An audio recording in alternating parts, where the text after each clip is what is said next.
Okay, so boom! The scene kicks off with Sakura, Naruto, and Sasuke hiding out in this very small cave. Sasuke and Naruto are both unfortunately out like a light. Sasuke's over there fighting for his life from the cooties Orchimaru gave him when he put that hickey on his neck. And Naruto's simply exhausted from overexerting himself while helping Sasuke. With no one else around, Sakura knows it's up to her to protect her teammates. So when she heard them bushes shaking behind her, she began to shake herself. She immediately went into survival mode, pulled out her kunai, and slowly turned around. But if I were to rank her confidence on a scale of 1 to 10 right now, I'd give her a solid 3. Nothing even popped out the bush yet, and she immediately started trembling in fear. And look how she's holding her kunai. What kind of form is this? Got 2 hands grasped over her while she's staring at nothing. Nigga, are you ready to fight or are you praying? Lock in. After taking 9 years to turn around, she finally fully rotates her neck, and to her relief, she's met with the presence of a cute squirrel eating a nut. The squirrel begins to run towards her, but she didn't want it to set off the trap she had laid out earlier. So she threw a kunai in front of it to scare it away. Not too long after the caked up rodent scurried off, we immediately cut to the 3 sound ninjas behind the bush that the cute little rodent ran out from. And it turns out they were the ones that sent the squirrel, but not to give her a nut. These sociopaths stuck a paper bomb on its back in hopes of blowing them up when he got close enough. Oh, nah. They really had a paper bomb stuck to cute little Theodore's innocent and plump self. I was an Alvin and the Chipmunks fan back in the day. I can't let you get away with this. And I know, Theodore was a chipmunk, and this is in fact a squirrel, but either way, a like is a life. Chipmunk, squirrel, yes, you be. It's all the same to me. All rodent lives matter. Except for rats. You can go ahead and burn them over. Matter of fact, let's torch New York while we're at it too. Have y'all seen the biohazardous rats they got out there? Rats looking like they mentioned 225, the size of a fully grown Rottweiler. Oh nah, I can't do it. Minutes after defending Naruto and Sasuke from that ferocious squirrel, Sakura begins to struggle to stay awake. But before she could fully doze off, the 3 sound ninjas emerge from the bush and demand that she wake Sasuke up so they can fight him. But Sakura not going out like no hoe, she pressing them back, telling them that she knows Orochimaru is behind all of this, while demanding to know why Orochimaru was sucking on Sasuke's neck. The 3 ninjas, now enraged that this pink-haired brat is disrespecting them, decides to kill Sakura, then whoop Sasuke. But right before Zaku could make the first move, this poorly postured man with his fresh mink fur cape stops him dead in his tracks, then waddles over to expose Sakura's trap. He then embarrasses Sakura by saying that he can clearly see a hole's been dug, and that the grass is different in that same area, so he knows it's a trap. Now, although we have the same fantasy of seeing Sakura wiped off the earth, I am still not messing with this dude. He's feeling himself a bit too much. This is a classic fashion nigga right here. Buddy got on a fur cape with cow print pants and long sleeves damn near touching the ground. The real problem is, I know there's a fashion nigga out there right now that will swear on his mischief big red boots that this fit is hard. Brother, no it is not. Please seek help. Different does not always equal fashion. Convinced that he's got her all figured out, he gives his squad the okay to rush her, and that's exactly what they do. But little did they know, Sakura had another trap set up for them. Okay, Sakura, who you feeling like? Kevin McAllister? On her Home Alone type time, and yes, go ahead. Sir. Or so I thought, because when she cut the rope and dropped that second log, Mink Kate blew that junk to shreds with one hand, and now she's really out of traps. You useless bum. I take back the Kevin McAllister compliment. Kevin was actually doing them boys in. Those traps had like a 99% success rate. With nothing else preventing the 3 sound ninjas from getting to her and 2 passed out squad members, she had no choice but to accept her fate. All she could do was cry. She didn't even try to get up and defend them or nothing. Those sorry ass traps were really all she had. But just before the 3 ninjas could mutilate her and her squad, a mysterious blur rushes in out of nowhere and kicks the feces out of each and every one of them. Who could have possibly moved that fast? Was it a bird? Was it a plane? No,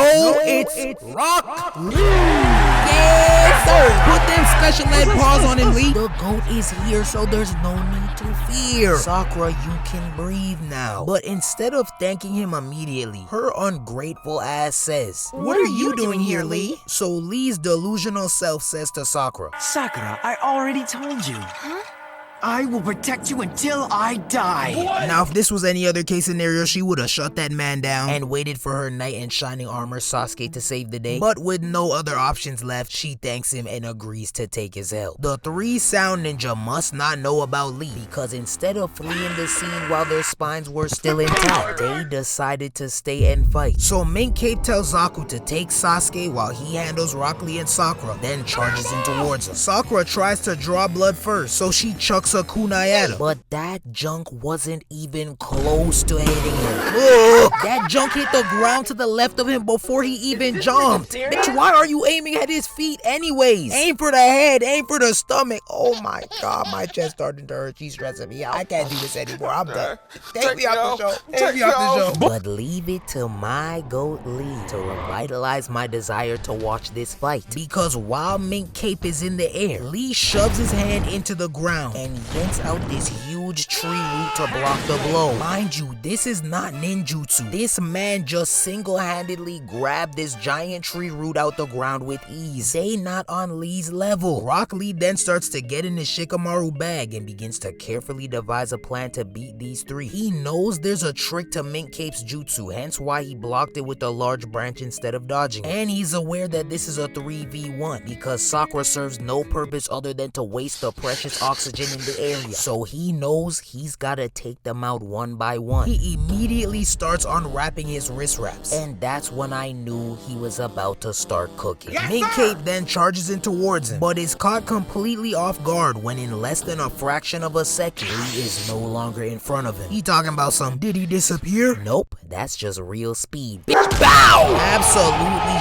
shattered his jaw. That bandage is the only thing keeping it together now. He then teleports behind him, wraps him up with his wrist wraps, then grabs him to commence the final stage of the primary lotus. But just before he could crack his head open like an egg, Zaku's annoying self boots up his jutsu to cushion Mink Cape's fall. Lee, unable to recover fast enough from his primary lotus, gets bum rushed with the exact same sound jutsu that he blocked with the tree root. Except this time, he didn't have the energy to block it. So he unfortunately gets caught with the stunning blow. And now, both his main senses are heavily distorted. Vision as wonky as a funhouse mirror, with hearing as bad as my Uncle Lenny's, and you gotta use a megaphone to talk to that nigga. So all that to say that this man is cooked. He then drops to his knees, damn near in the same position Sakura's been in the whole fight. And now, it looks like they're all finished. Mink Cape then starts schooling these niggas on how his jutsu works, like every stupid villain ever. Talking about something. What makes it possible for the ear to hear things? What is sound, really? Yes, the vibration of molecules in the air creates a sound wave. These vibrations are collected by the ear, then directed to Like, okay, Bill Nye, go ahead and teach the class a lesson then. The fuck? Shut that shit up. This is high-key nasty work when you think about it though. Imagine your opponent just finished beating the daylight out of you, and now he wanna start explaining bone density and the science behind all your fractured bones. That is devious. Mink Cape must have gotten tired of talking because he abruptly stopped lecturing them and began to charge straight at Sakura. So Lee, with the little strength he had left, somehow managed to get up and run towards Sakura. He tries to hit him with a leaf hurricane, but he's in too much pain to fully execute it. So Mink Cape politely dodges the half-hearted attack, then cocks back his fist and hits Lee with a nasty wave of sound directed right at his ear. It doesn't take very long for him to drop to the ground again, except this time he's out for good. Mink Cape was very impressed that he was able to move last time, but he's not taking another chance again. So he cocks back his fist and gets ready to put Lee to sleep forever. Talking about some time to end it. But this girl Sakura responds in the lamest, most pathetic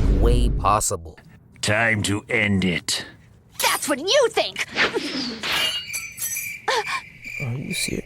Yeah, I can't do this anymore. This just might be in the top 10 of the most oralist shit I've ever seen. The one-liner was even garbage too. That's what you think? That's all you could come up with? You know what? Let me tell you what I think. I think you should take that kunai, raise it as high in the air as you can, then shove that junk right through your stomach. Try to throw 4 more shurikens at him, but this time Zaku jumps in front of them and sends them back at her with a gust of wind while guarding her face from the shuriken. This no-name ninja teleports behind Sakura and hits her with a Yaga of Doom, then starts cooking the hell out of her. But instead of using the roast as fuel to get back, this girl starts full on crying. She's over here throwing a pity party, whining about how they always come through for her, and even with their lives on the line, she's not able to do the same. And Kishimoto's not slick. I know what he was trying to do here. In the heart and soul of any other normal person, this probably would have invoked some sort of sympathy, but my heart is the same color as my skin, black as hell. I'm not going for none of it. I am probably the worst person to have a pity party with. I'm ugly, I'm musty, I'm obese, my breath smells like ass, no wonder nobody likes me. Now in a perfect world, I'd lie and comfort you, tell you all those things are false, but this world isn't perfect, and clearly, neither are you, Stinky. You hit it right on the nose with every statement. Now how are we gonna change for the better? Let's start with a new body wash. After running out of tears, Sakura decides enough is enough, and actually starts getting busy by chopping her hair off, releasing her from the No-Name's grasp. She then begins to string together a bunch of hand signs. And just as she's finished, No Name shoulder checks the hell out of her back, but it was just a substitution jutsu. She then comes darting in towards Zaku, throwing a bunch of kunais at him in the process, but Zaku quickly deflected them with a slicing sound wave. This time she comes flying through the air, ready to take him out, but he's caught onto her substitution strategy, so he throws 3 kunais at her, then quickly looks around for where she'll pop up next. But to his surprise, the Sakura he just threw the kunais at was in fact the real Sakura, and this girl decided to eat all the kunai stabs like a G, then stabs her with her own kunai. Okay, Sakura, this is what I'm talking about. Who would have thought she had this in her? I can't gas her up too much though, cause she then proceeded to get her head bashed in multiple times. But either way, the effort was there, so I can somewhat respect courageous trash. Sakura, with no more moves left, now must rely on a miracle to turn the odds in their favor. And luckily for her, that miracle miraculously appeared in the form of